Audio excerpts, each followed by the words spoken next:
The FBI, with 35,000 members, now they apparently are receiving a lot of specific field agents are receiving specific death threats because there are a number of people online and elsewhere who are demonizing the FBI. And some Republicans, Paul Gosseler, a Republican in your caucus from Arizona, said we must destroy the FBI, we must save America, I stand with Donald Trump. Marjorie Taylor Greene says defend the FBI. I'm just curious, whatever happened to the Republican Party backing the blue, and in particular the 35 members of law enforcement, federal law enforcement at the FBI?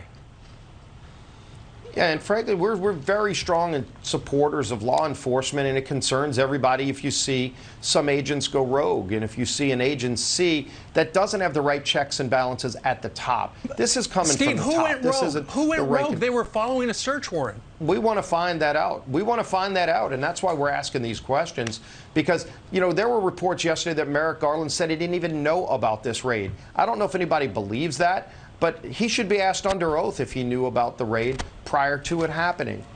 He hasn't answered that question. Why hasn't he held a press conference? Why won't President Biden talk about this to the press? And is it related to Scott Perry? That is deafening right now, that silence. And is it related to Scott Perry having his phone taken away by FBI agents who came to his house and said, just give it to me, where he was located? They just took his phone. On a vacation. Right. All right, so the big thing you were referring to... These are all things that are concerning. Just to make sure I'm following, Scalise defends Republicans' attacks on the FBI because the agency has, quote, gone rogue. And then when Steve Doocy asks who went rogue, Scalise says that that's something that they need to find out, meaning that he doesn't know if the agency went rogue, meaning that he has zero basis for his claim that it did go rogue, meaning that there's actually no reason to attack the FBI.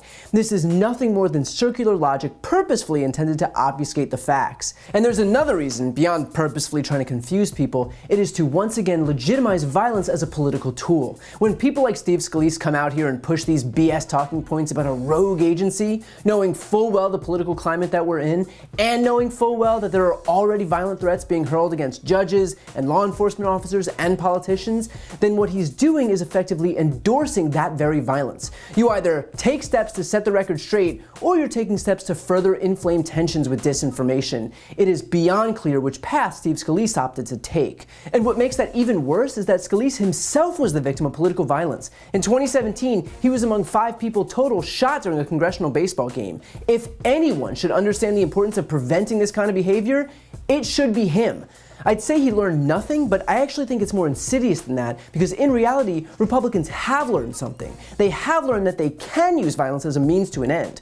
We saw it on January 6th, we see it now with far-right militias like the Oath Keepers and Proud Boys, and we're seeing it today as right-wing officials and influencers are using their massive platforms to incite yet more violence after the FBI conducted a search warrant. Just one more example of how what we saw at the insurrection wasn't a bug, it was a feature. And so now we see people like Jack Posobiec tweeting, "The federal security state has declared war on Donald J. Trump and his supporters." Steven Crowder tweeted, "Tomorrow is war, sleep well." Marjorie Taylor Greene tweeted, "These are the types of things that happen in countries during civil war."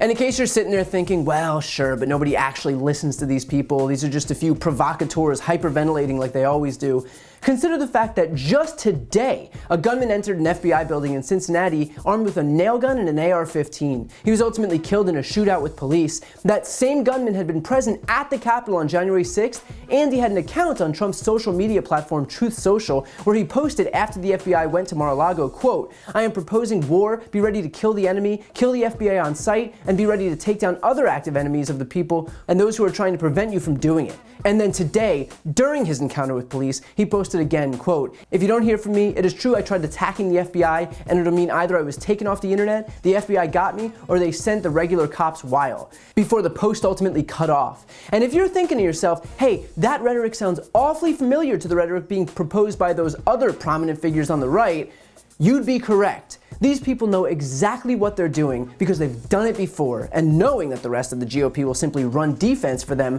they know that they've got nothing to lose. At this point, knowing full well that only Liz Cheney and Adam Kinzinger are going to speak out is clearly not enough of a deterrent, they've just settled on the fact that they're not only accepting of violence as a political tool, they are embracing it. And finally, what's ironic too is how, for years, Republicans have been wailing on an endless loop about the need for the FBI to investigate Hillary Clinton and George Soros and Barack Obama and any other Democrat they could vilify. I mean, their literal slogan was "Lock her up." Their entire identity was wrapped around this idea that law enforcement should hold Democrats accountable for, albeit non-existent, crimes that they decided that these people committed. And yet now, those same people who've been wailing about how desperate they were for the FBI or the DOJ to prosecute Hillary Clinton are suddenly losing their minds at the prospect of a political figure on their side of the aisle being investigated by those same law enforcement agencies. I guess the lock her up crowd isn't actually so pro-lock up political officials after all, huh? So if you wonder why I make these videos trying my best to debunk disinformation, this is why. It's because the danger of these lies is beyond clear. This stuff doesn't just live and die online, it affects people in the real world. So stay informed, because if not, people like Steve Scalise will be more than happy to capitalize on your ignorance. And if that means someone's gonna get killed, well, that is clearly a risk that he and other Republicans are willing to take. Before you go, couple things. First, if you want to support my work, the best way is to subscribe to this channel. The subscribe button is right here on the screen. And second, if you want to see and hear more from me, check out my website, briantylercohen.com. That way you can get links to my podcast, merchandise, ways to donate to voting rights organizations, and so much more. The thumbnail is also right here on the screen, so go check it out. And as always, thank you so much for watching.